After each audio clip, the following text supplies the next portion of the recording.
Okay.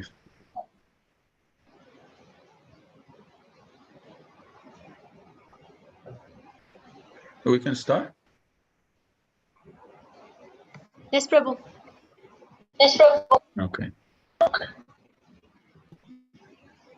So, Hare Krishna, everyone. Thank you for joining today. My name is Keshava Gopal Das. You can call me KG. And maybe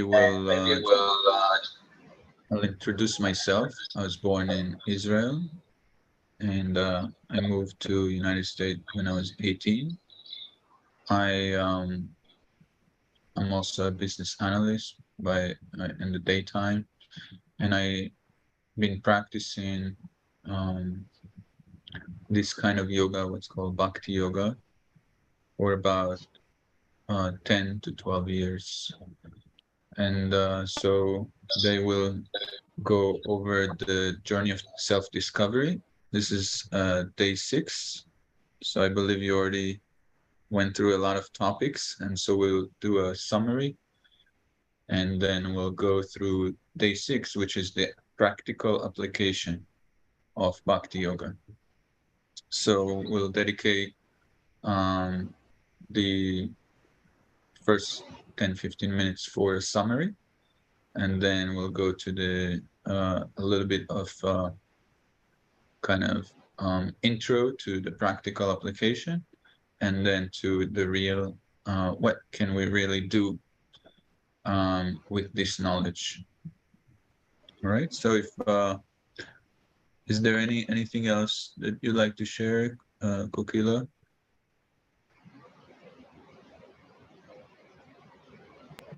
No, Prabhuji, you can continue. A little bit of recap would help, and then you can continue with today's session. Yes. Thank you. So we'll start with a summary of the last few days. Let me see. So we learned the basic of spiritual knowledge is starting with the question, who am I? Right? Because we all have we are here in this world. We are started as children, and then we grow up. We go through different difficulties, and then we come up to this question, who am I?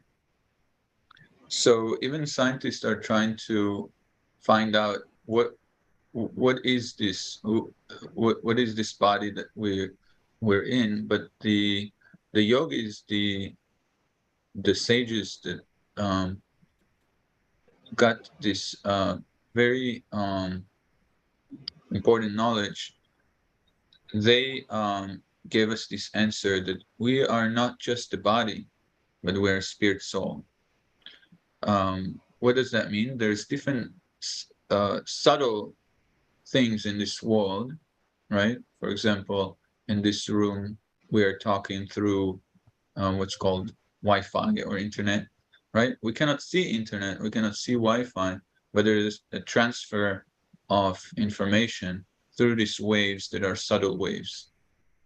Similarly, in the body, there's a subtle entity called consciousness, and what we are is that soul, that consciousness that actually leads the body to act in different ways. Otherwise, the body is just a lump of matter, right? So really, who we are is described in the Vedas as Satchit Ananda. Satchit Ananda is eternal spirit soul that's always in bliss, full of knowledge and eternity. So why do we have these bodies? We'll go over next. Where do we come from? Right?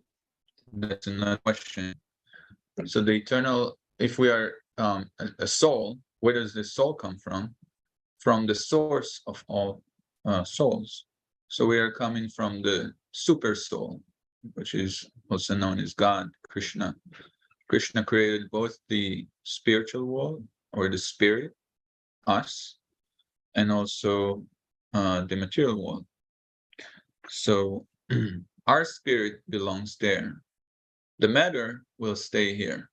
So the body, which will later go through, it went already through birth, death, and then old age and disease. The body will deteriorate, turn into ashes, and go back to matter. But the soul is originally from spirit, so it can connect with the spiritual world.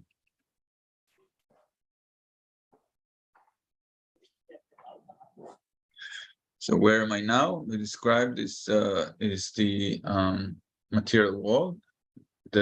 We are experiencing a bodily type of consciousness. We kind of identify, but in being in this world, but we kind of forget the fact that we are also spiritual beings. So we are spiritual beings, but we under the influence of the material.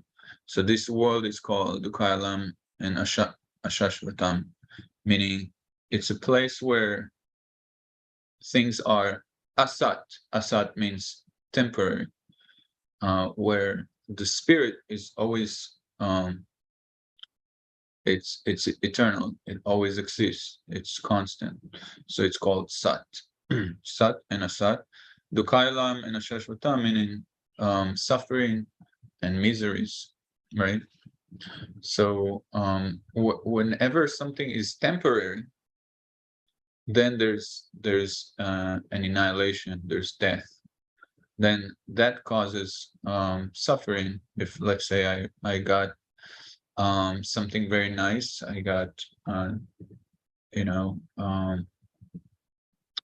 I have a relationship, I have food, I have this body, things that are very nice. If I have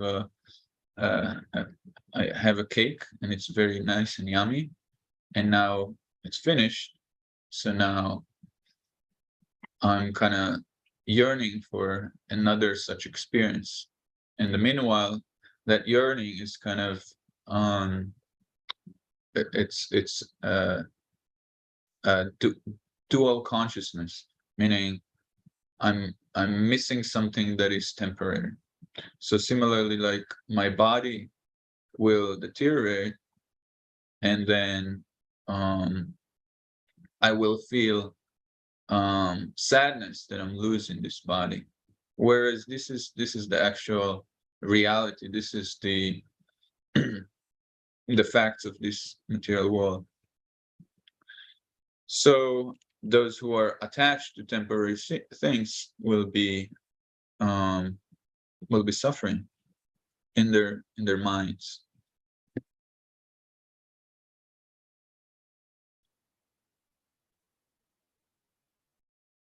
So why am I here now? Why are we in a place of suffering? So if we come from a spiritual world, right?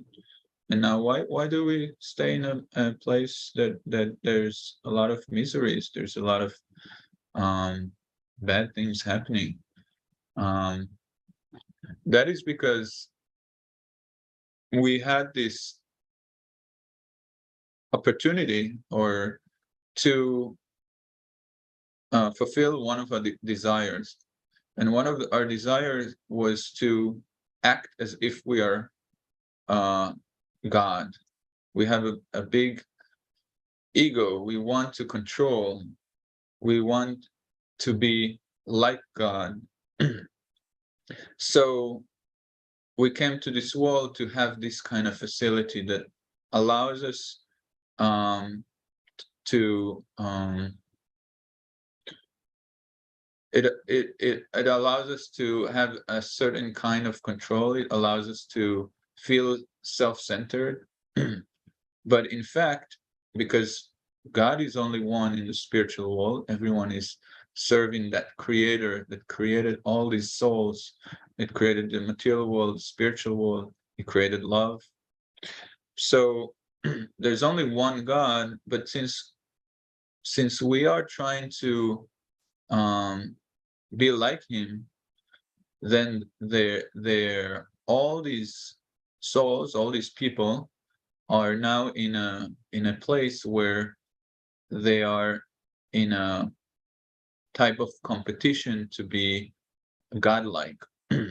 So we receive different bodies to fulfill our desires, but we can never replace God. So we face the deterioration of those bodies, and then we are in competition of other souls. Where in the spiritual world, everyone is in cooperation. Why? Because everyone is in a mood of service. Everyone is serving that great spirit, the original personality who created us as souls of love. So why do we get different bodies? Each one of us has different desires. Those desires are very complex, and so that create action and reaction, what's called karma, right? And this reaction is to receive those bodies that are suitable to our desire. For example, if now I'm very poor person and I always wanted to be rich, maybe I'll be somehow the universe will facilitate that in my next life I may be rich, but maybe my desire is not complete. So that desire to be rich, the next life I'll be rich, but I'll have no no loving parents, and there's no intimate relation with the family. So then next life I say, well, I actually want to have an intimate family, and just a small family. I don't care about money, just want to have a loving relationship. Next life I may take that family to be sweet loving exchange with family, but no money.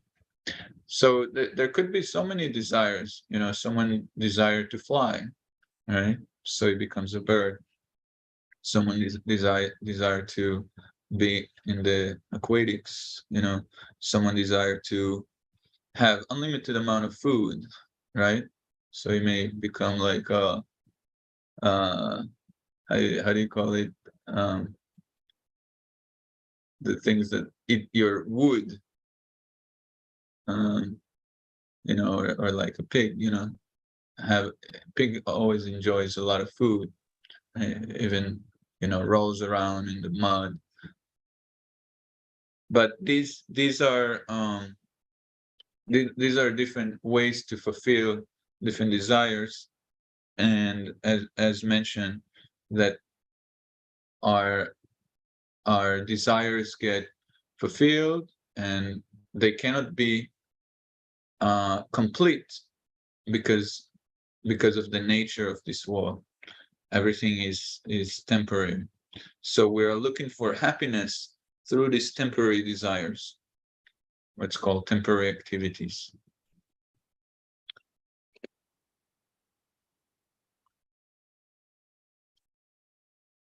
So there are millions of bodies. There's eight, as mentioned earlier, there's 840 million types of bodies, and there's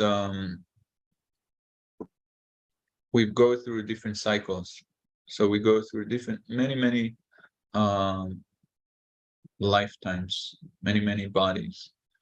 So there's also mentioned, like we learn about Darwin theory. So Darwin theory is also similar, right? It just missing the real evolution. So evolution has a reference to something higher. In Darwin's theory, that the evolution doesn't lead to anything, but in the Vedas mentioned, the evolution is evolution of consciousness. So the consciousness takes different bodies, similar to Darwin's theory, but then the evolution is towards a greater, higher consciousness. So that's why there's evolution, not just it's random just to survive. What's the point of survival if there's no purpose? So the purpose is higher consciousness. The purpose is happiness, but not just happiness to live and die, but happiness to remain happy forever. So this is the kind of like summary of the last few days. I hope that I covered some of it. And now we'll go to this what should we do? Right? So we mentioned that the body is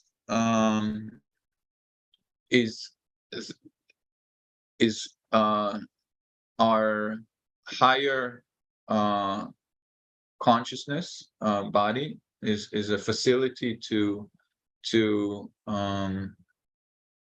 use that higher consciousness. We went through all these lives to receive this precious body that is able to ask these type of questions and to recognize the spiritual aspect of reality. So now that we have this body, we have choice. And so our choice is whether to continue this journey of self-discovery, the journey of self-realization, or to continue to another body to fulfill another desire, which is temporary. So here, the analogy is like you go to a train station or you go to the airport, and now you have different destinations. So once you selected that type of train, the type of airplane, you're on the way to that destination. So there's different destinations here mentioned: demigod, human, animal, or back home, back to Godhead. So maybe you have a question: what is a demigod? So in this world we have all the different kind of people. There's people who have different positions, right? For example, I can decide to be a doctor, a lawyer, or an engineer, or a businessman or farmer. This is my destination in my position, right? So there's also in this universe there's other positions that are you can say are not visible to us, such as the controller of the waters, the controller of the rain, the controller of the earth, the controller of the sun. So these are different positions that are a little bit higher than what we perceive, and these are known in the Vedas, and we use the term demigod because they're kind of agents of God. You can say angels or agents or messenger or facilitators, and they are maintaining this creation. So if we are having a very elevated consciousness in terms of responsibility, in terms of piety, compassion, and these traits, one may be, and if someone is doing this type of practice that leads to that destination. One can be a demigod, but is this really a destination that we want to go? Not really, because those who are these controllers, these demigods, these agents, as wonderful as they are, they also are living in a temporary situation. The sun is a great, everyone benefits from the sun, everyone benefits from the moon, from the rain, but they will also go through birth, death, old age, and disease. So they are also in temporary, and since they're in temporary consciousness, their relative life will seem as short as ours, because everything that is temporary seems short. From my birth to the way that I'm speaking to you today, it seems like it was yesterday. It seems like I just, in a moment, I got here. Yeah, it took now I'm almost 40. It took this many years, but I can just like it just happened. So similarly, even in a position of a demigod, there's it's a temporary state. Yeah. So where do we really want to go? We want to go to the place of eternity.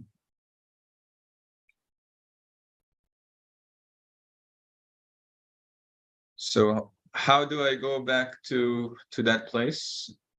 That place where there's constant happiness, right? The process is called Akarma Yoga. I have to put the charger. The process called Akarma Yoga. So we learned the word karma earlier. So karma means action and reaction. So what is akarma? Akarma is anything that is not related to action and reaction. So is this action and reaction is meaning if I don't do any action and reaction, that means do I do nothing, right? If I here's an example, like if I participate, if there's a war and I and meaning that I'm neutral, or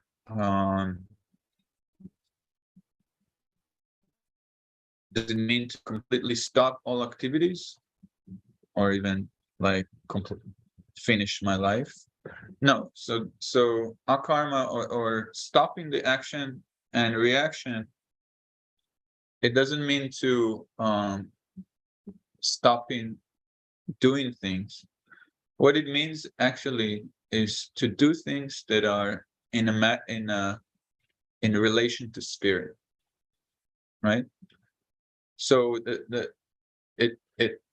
it's related to the consciousness, because we are soul and we are consciousness. So we are doing the activities that are related to the soul and not related to other aspects of our body. So our body, maybe you went over it, our body is matter or gross, like, skin, bones, blood, all kind of liquids and all that. And then there's the subtle. The subtle is also material, but it's subtle, kind of like we spoke about the Wi-Fi. So we have our mind and intelligence and false ego. These are subtle material energies that create this body. But really, the most subtle and that person that doesn't have any change, that's the soul. So all the other layers, they change, they are temporary, and they are if we have any activities related to them, then they are in the realm of karma, not akarma. So you can see this. So we act in a way that both good and bad actions are cleared. Someone who's doing something bad, he gets a bad reaction. Someone who's doing something so-called good, he also get good reaction. For example, I build a house. Now I have a house to live in. That's a good reaction, or we consider it good, right? But actually, when I leave this body, I cannot take that house with me. So my attachment to this house, if I'm very attached to it, that will create again a material consciousness. So we have to be careful even with good reaction and bad reactions. Of course, bad reactions are obviously not good. So we want to do some activity that is not related to the good or bad reaction. That's called akarma. And we know now the word yoga. What is the word yoga? So these are some funny slides about the word yoga. So when we hear the word yoga, we think, well, it's some stretches, exercises. But actually, the word yoga in the Vedas means comes from the root yujya, to join. So the real meaning of the word yoga means to connect and join to divinity, to the Great Spirit. We are souls, we are spiritual, and we want to connect to the super soul, to the Great Spirit, to God, to the divine. So there are different ways to connect with people, and we can connect with regular mail, phone, email, or we can meet people, just fly there. If someone is very far, these are the ways to connect to them. But what are the ways to connect with divinity, right? So we have different ways to connect to divinity, and they are described also in the Bhagavad Gita. So one is karma yoga. We can connect with divinity by doing some work that's dedicated for the spirit. And then we can study things related to spirit. So this, the first one called karma yoga, second one is jnana yoga.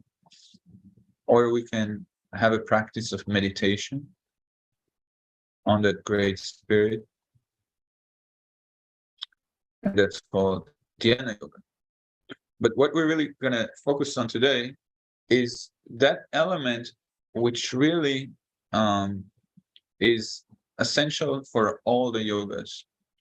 So whichever path of connection we may act upon, we have to have that element of bhakti yoga. And what's that bhakti yoga? That is actually the soul level connection. So without bhakti yoga, all these other activities, they will be considered still material. But with Bhakti Yoga is the process of love. So basically, if we know who we are a spirit soul, and we want to connect to that creator who created me so that I can love him. It created me to love me, and so that I can love him back. So that's where the connection is. So any of these other yogas, whether it's karma yoga, I can do some work, but do it with love of God. I can learn some spiritual matters in order to know who God is, so that I can love him more. And I can meditate on his beautiful form, names, and activities. So all this is Bhakti Yoga. So Bhakti Yoga is described as the highest yoga for this age.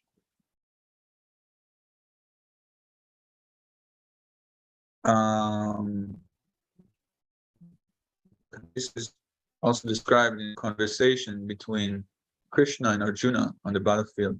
It's called Mahabharata, and that conversation where Krishna describes these processes of yoga is called Bhagavad Gita.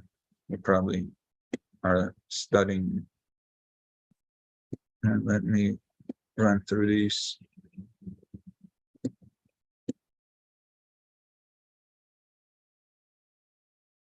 So Bhakti Yoga is for everyone. So we sometimes, when people register into this yoga asanas or these exercise yogas, that's, you have to, like, it's for fitness. There's like, there's if it's a difficult one, you gotta be really fit, and if you're old, or if you're sometimes they're just group of ladies who do that, group of men who do that, and so bhakti is a internal process. It's got nothing to do with any externals. So that internal process anyone can take.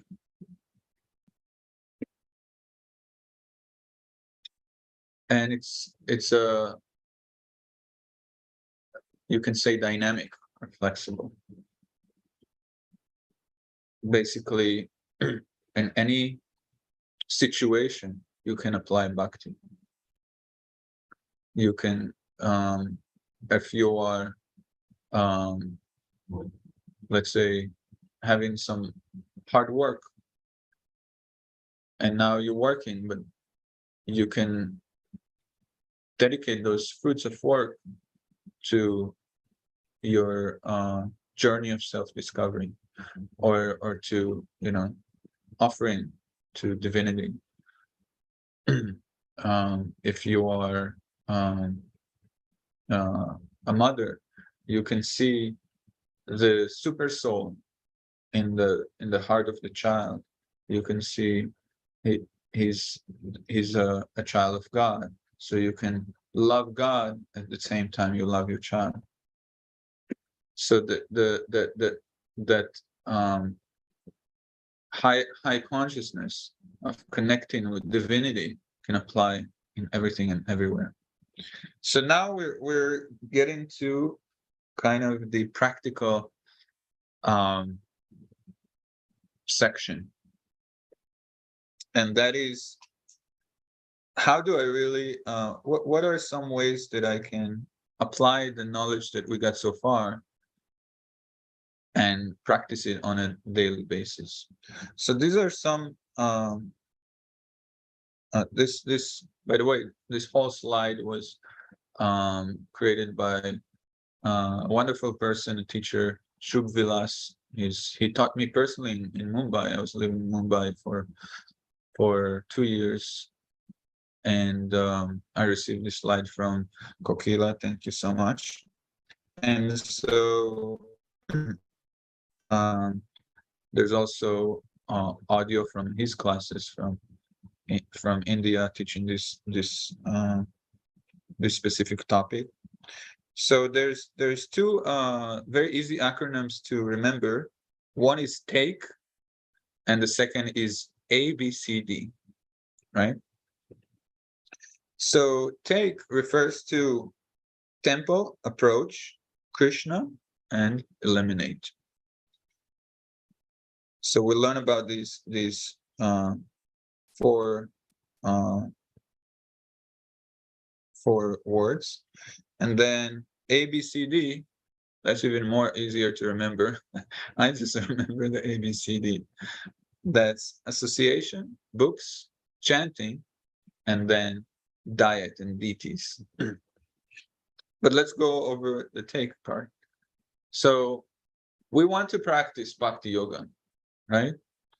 So we're looking for a place where bhakti yoga is practiced, so that we can kind of see how it is being practiced and learn from those who practice it for many years. So that you can go to a temple, you can go to one of our centers. If you're in, let's say, South Florida, in the area of Boca Raton, you can just go and meet Kokila in one of the gatherings. There's many gatherings in different homes. So this is kind of like one of the steps that we can take. We can go to one of these centers to get an idea of how is this practice. This is not just like a new type of someone just made up something. This is based on teachings of many generations, lineage of teachers and students that brought you these teachings up to this age. So there's example of if you want to learn some expertise of any field, you go to that expert. If you want to go to exercise, you go to the gym and find a trainer. If you you want to study medicine, you go to these teachings of medicine. If you want to learn whatever it is. If you want to learn basketball, you go to a basketball coach. Any field has their teachers. So in the teachings of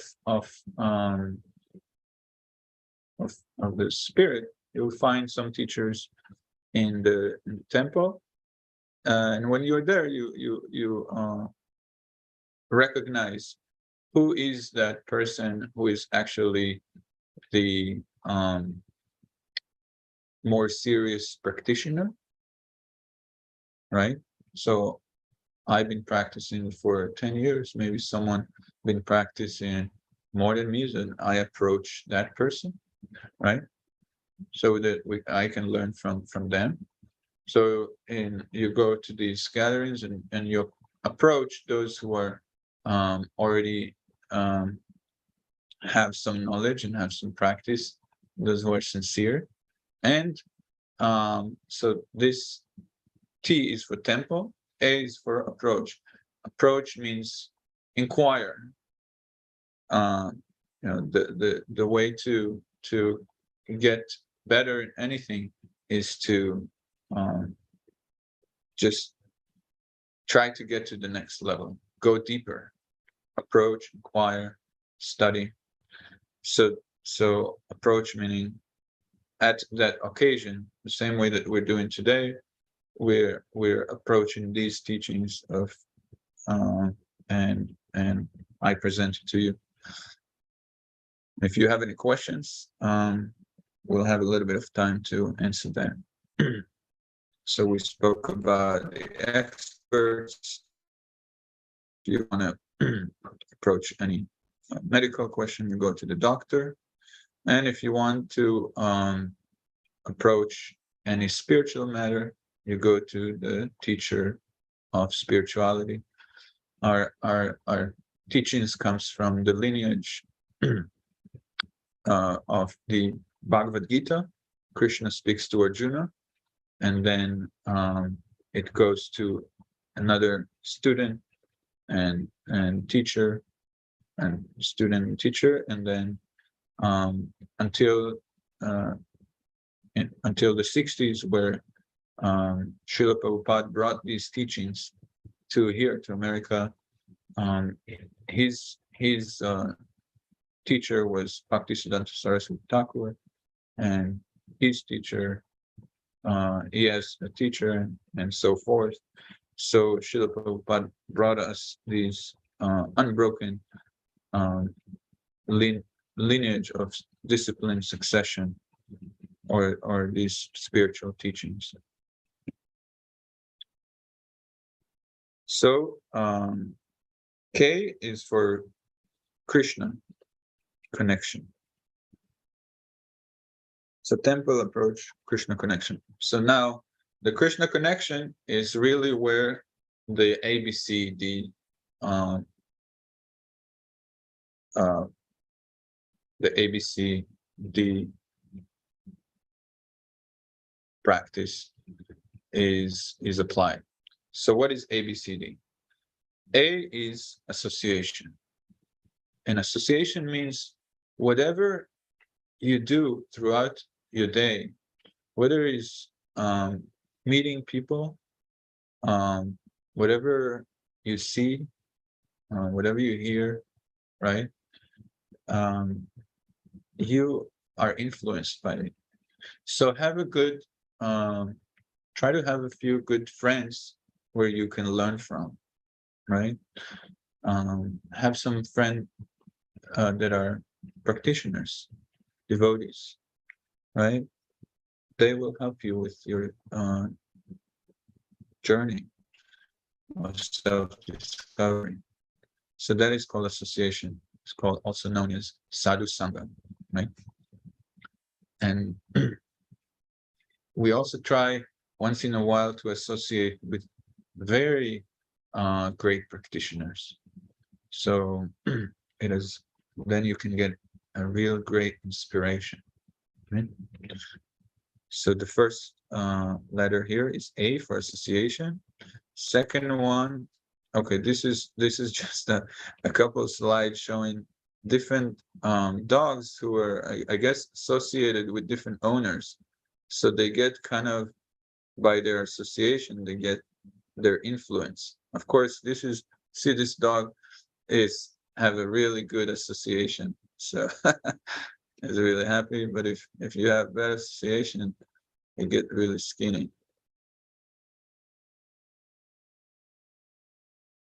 Okay, so the second for B is books.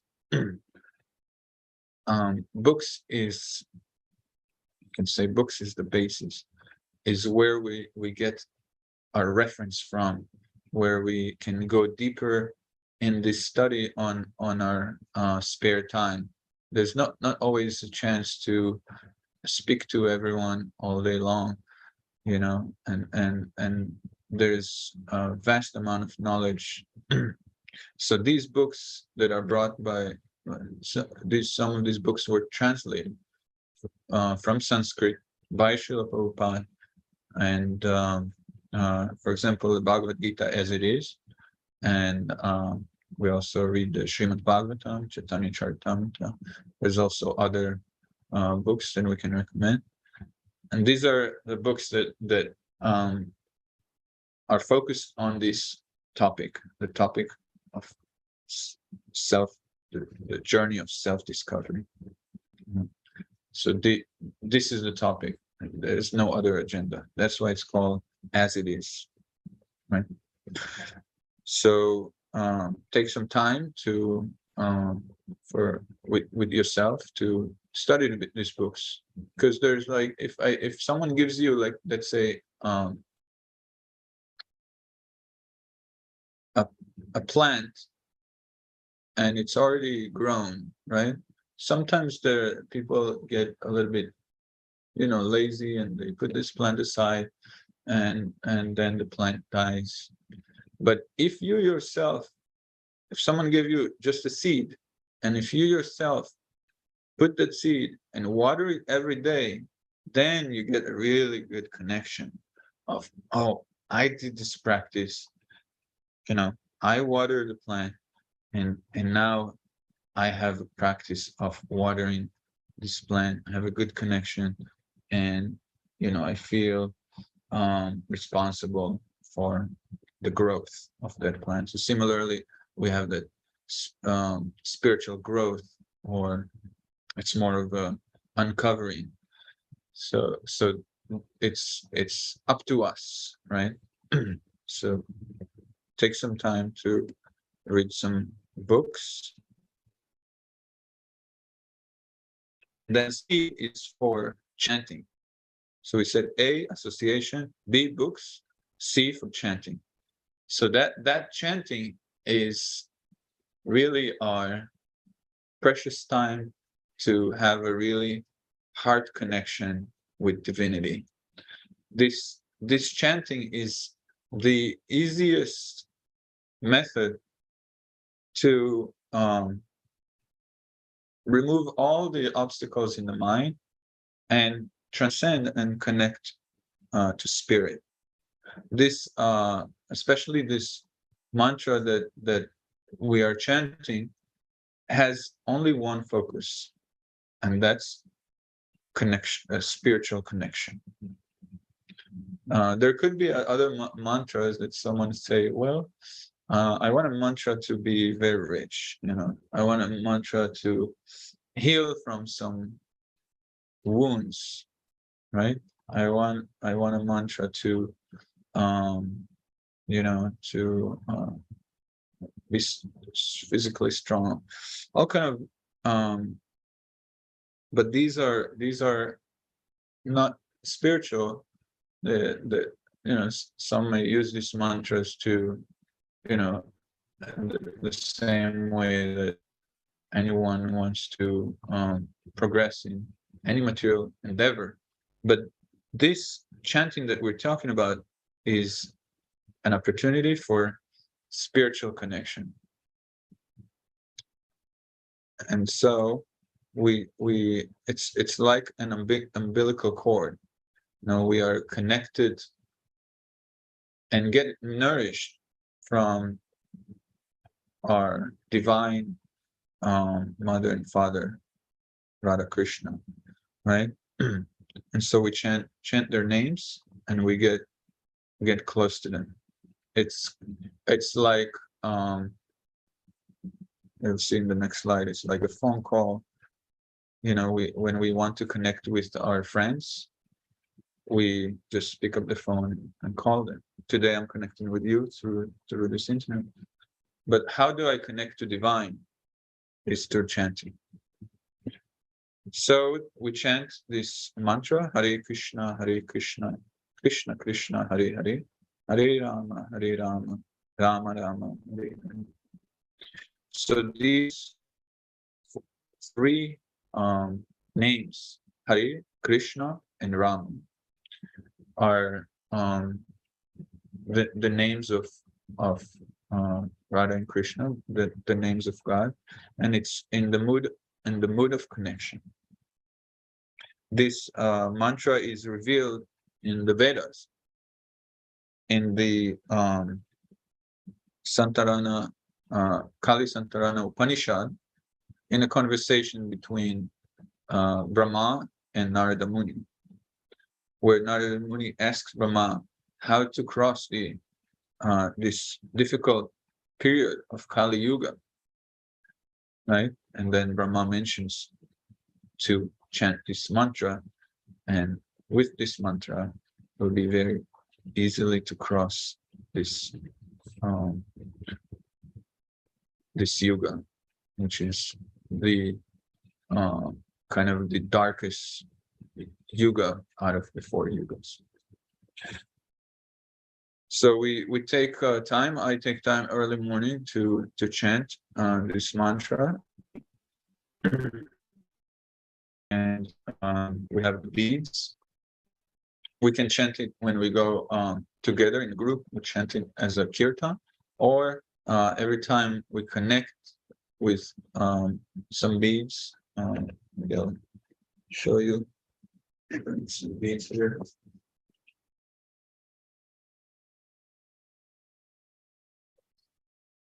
See. Oh, how do I exit this? So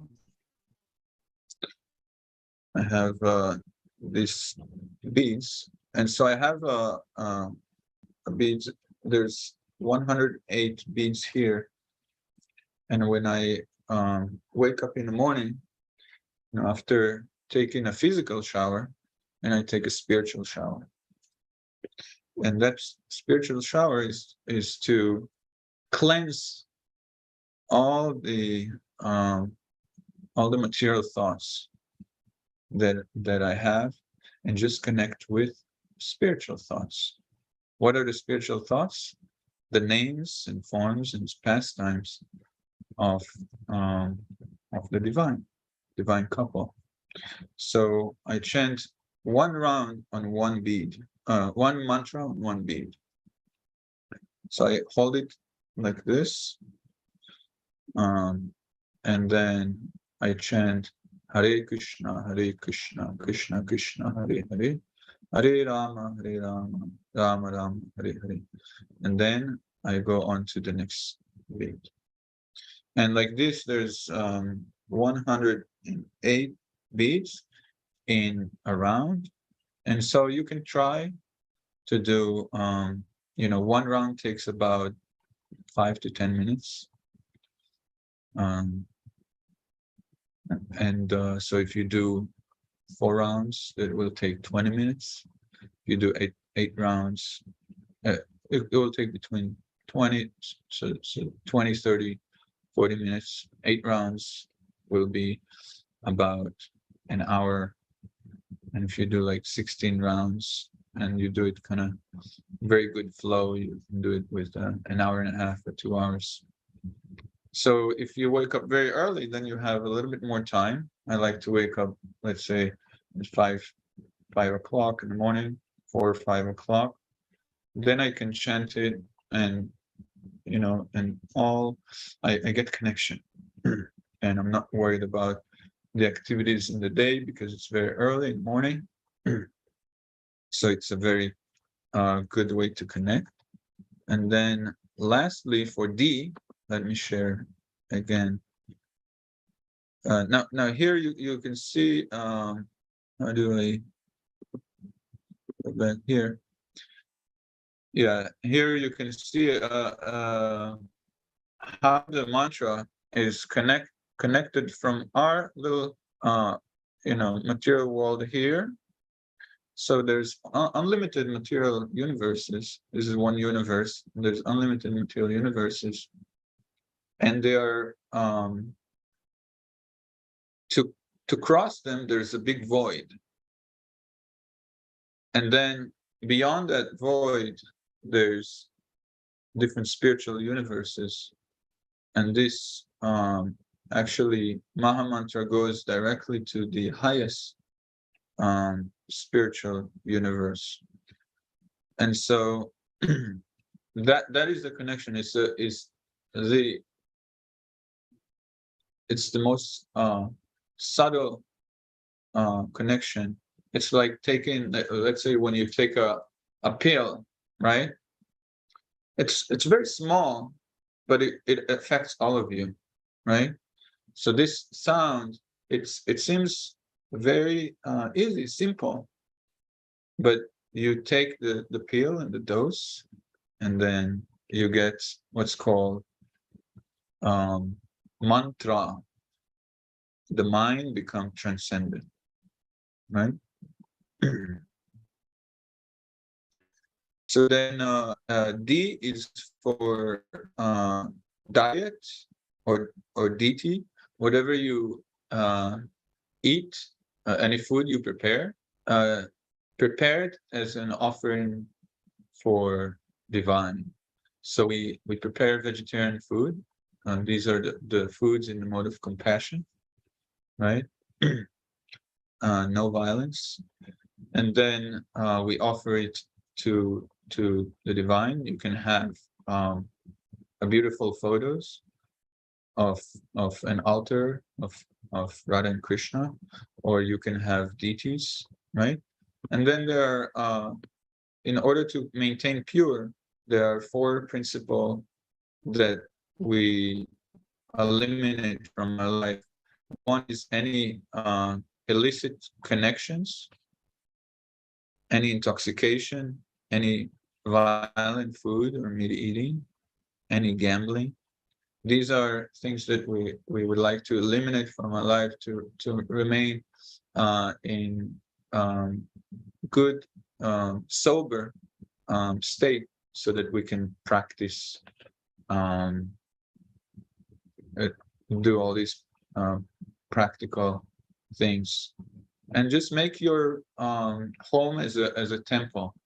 You know, dedicate a beautiful spot for your altar where you can meditate, where you can connect, read, and maybe later even do a gathering and invite people for a kirtan. So this is in summary what we learned today. The choices of different yogas. We learn about akarma yoga, right? And the different yogas which were the karma yoga, dhyana yoga, and bhakti yoga. Bhakti yoga is the highest yoga. And then how to practice is the acronym TAKE for temple. You know, go to a center, a temple, a place where devotees are, and then approach, inquire, and then make a connection with the ABCD. The ABCD are the association, books, chanting, and diet, and deities. And then we said eliminate, which is there's 4 elements, which are the purity, and then the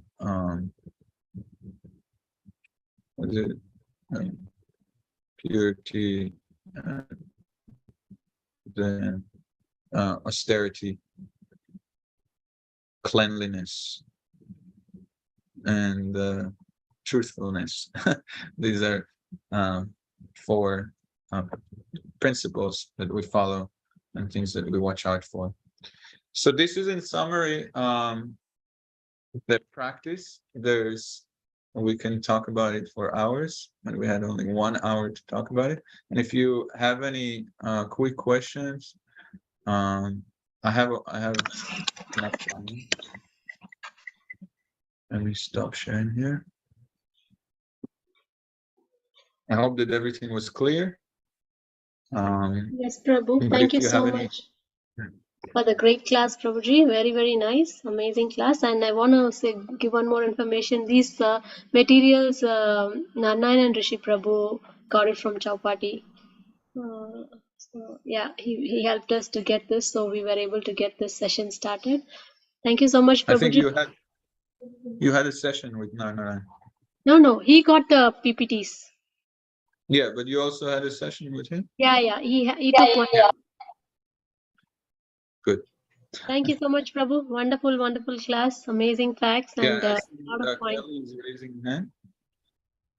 I have a question. Yes.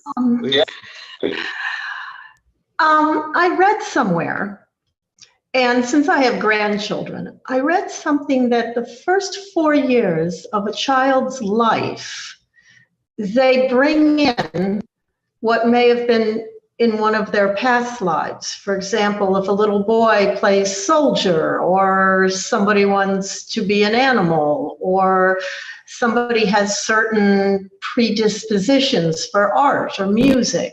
Is that, how do you interpret that? Okay, yeah, that's a good question. So since you're a grandmother, and congratulations. Where are you connecting from? Where do you live? West Palm Beach. Oh, West Palm Beach. Okay. So you have a chance to associate with great devotees. Oh yes, I go to Kokila's house. I also have a house across from her. So yes, I spend time and also in West Palm. Okay, so to answer your question in the context of the Vedas, when a person passes, right, at the time of death, it is says in the Bhagavad Gita, Yam Yam Vapi Smaram Bhavam Kyajeta Eva Kalevaram Tam Tam Iveti Kontriya. That is Tam Tam Iveti Kontriya Sadatat Bhava Bhavita. That whatever a person meditates at the time of death, that's what he achieves. So yes, there is this when a person comes to a family, it's kind of a connection between a desire of a person and a desire of the parents. So the parents at the time of conception, they also have a certain desire that someone will come to their family, or maybe their desire is unknown, right? It's unconscious. But the way that devotees practice, for example, they meditate that, oh, I wish that I get a very spiritual son or daughter coming to our family so that I can serve them nicely. But since so then there's a link between a desire of a child and desire of a parents, and then of course there's two things that this child brings with him or carries with him. One is his own what's called actions and reactions, karma, right? So he has karma from previous lives, and then also the karma of the ancestors. So if you see, we a little seed of a tree becomes like if I plant, for example, an avocado seed, most likely it will become an avocado tree, right? And if I plant a papaya seed, it will become papaya. So each one of us has the DNA of the ancestors. So that DNA carries all these what's called karmic, you can say karmic baggage, or whatever we're gonna call it. But on in the age of between 1 and 5, that person is kind of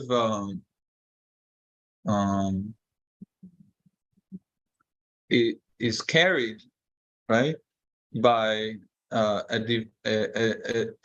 by divinity. So between 1 and 5, that person has no karmic reaction, because he's like a deity. So between the age 1 and 5, that child needs to be served as if the divine is fully divine. This is in the way of the Vedas, because before that age, he has not much facility to be separated from divinity. Is kind of fully surrendered. So if you see a baby when he's born, he already has everything for him.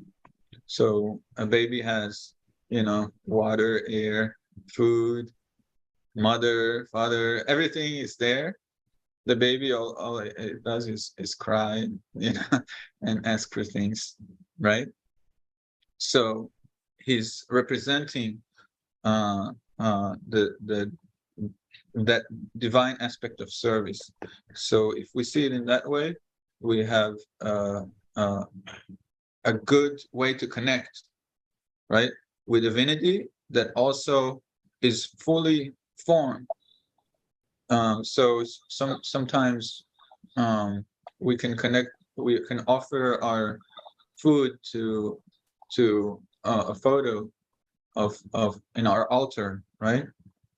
So that's a way to connect. And then we put the food, and then we ask for connection, and then we take the remnants of the food, right? And with the baby, it's whatever food you offer is totally gets connection, and also gets eaten and taken by that baby. So it's between age 1 and 5, consider that is fully under the divine influence, right? And then later he gets the facility to connect herself. Yeah. So, well, but the karma is there. Everyone carries the karma. And then, like you said, in the later ages, we have more practice. We kind of have a new karma. That we can either have a new karma, or we can also act in what we learned today as akarma, and completely go to divine destination. Yeah. Okay. Thank you so much. It was very enjoyable. I'm sorry this is the last session. So we'll see. I look forward to seeing you. I think I'll be in I do come to South Florida sometimes. I live near Alachua in northern Florida. Oh, okay. Yeah. Is it where near Ocala? Yes, about an hour north of Ocala. Yeah. I go to Ocala. There's horses there. Oh yeah. Yeah. There's a wonderful temple in Alachua. You can look it up, the Hare Krishna temple in Alachua. And on Sundays in the afternoon, they have wonderful feast. It's a very beautiful place. Well, I'm spoiled. I go to Coquila's and she makes incredible food. I know. Thank you. Anyone else has any other questions? Thank you, Prabhuji. It was a very, very informative and very enjoyable session. Thank you so much. Thank you. Thank you. Where are you calling from? I live in Weston. I'm Kokila's sister, older sister. Yeah. Oh, really? Wow. Yeah. Okay. Yes. Hare Krishna. Nice to meet you, Prabhuji. Hare Krishna. Yeah, you have a similar voice. Oh, okay. Yeah. All of us, all my 4 sisters and my mom, we all have similar voices. Oh. Thank you. Yes. Thank you. Hare Krishna, Prabhuji. Thank you so much for the wonderful class. It Hare was Krishna, very nice. Rashmi. Yeah, it was very beautiful. You explained it so calmingly, with step by step, gradually. It was very, very nice. I enjoyed it, Prabhu. Thank you. Thank you. There was a good material prepared by Narayana Sri Prabhu and Shubhalas Prabhu. So it was very easy, yeah, to follow. Hare Krishna, Prabhu. And wonderful class. Wonderful class.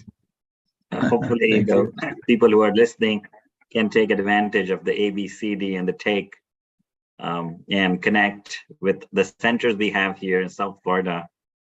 We do have Kirtan, the home program, almost every week, Saturdays. And you can reach out to Kokila Mataji, and she can provide information. So it will be wonderful to have you come to our programs and experience for yourself the bliss Prabhuji was talking about. Who else is in South Florida over there in the group? I see more Shriya, Vasti, Shanti. There's another number. Prabhuji, I'm in Toronto, Canada. You're in Toronto. Okay, Toronto has a lot of centers. Yeah, I'm Kokila Mataji's sister. Okay. You also see. Pardon me, Prabhuji. Okay, so all the family is here. It's very nice. Yeah. Do you ever visit Florida? I came this May, Prabhuji. I was not so into this concept, but then after coming there, I got to know how this works and how we can purify ourselves. And I kind of attached myself to this process. And right now I am learning the process, and I started chanting.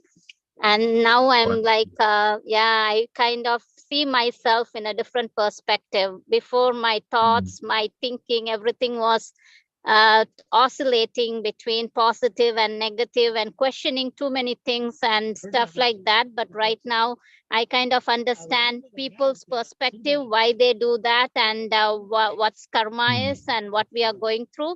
So it's a different, I feel very positive. And I don't know, Rashmi Mataji called me suddenly out of nowhere and asked me to come to Florida, even though my sisters are there. Rashmi Mataji called me and said, why don't you come? You will enjoy.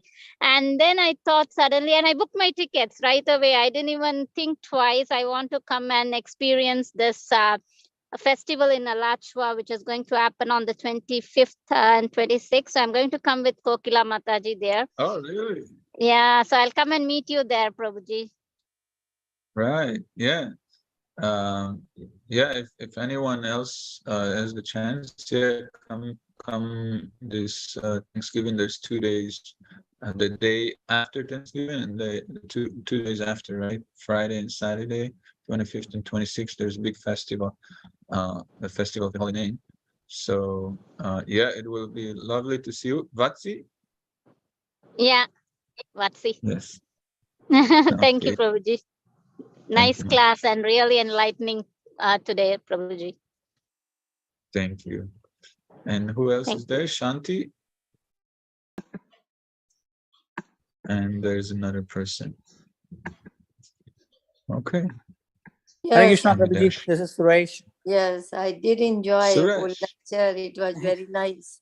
And I learned from, Bhagavati Prabhu. I know him. So he introduced me and you know me. He sent me information. Yes. Thank you so much. Thank you. Yes, Kelly? Yeah, here I am again. First of all, I'd love to crash the festival. Second of all, I was wondering, what is the difference then? I was familiar and practiced a bit of Kundalini yoga, and this is Bhakti yoga. The chanting is very big in Kundalini, but can you kind of explain the fundamental difference? Yeah, so as I explained earlier, there's material energies and subtle energies. For example, in order for our body to be nurtured, we eat food, right? But there's other energies within the body that are also important for balance. So the Kundalini is different channel in the body, the subtle channel, of different chakras or points of energy, right? And so one can practice how to balance that energy so that you can be in a good position to practice. Then again,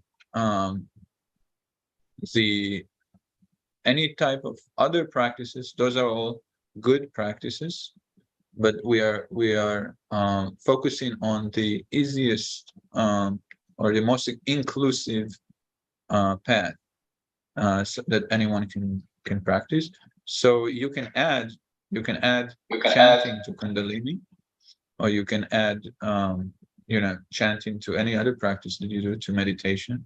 You can add so that chanting is a very inclusive, easy to connect, and you can add whatever helps you, whatever is favorable for you to stay balanced and sober.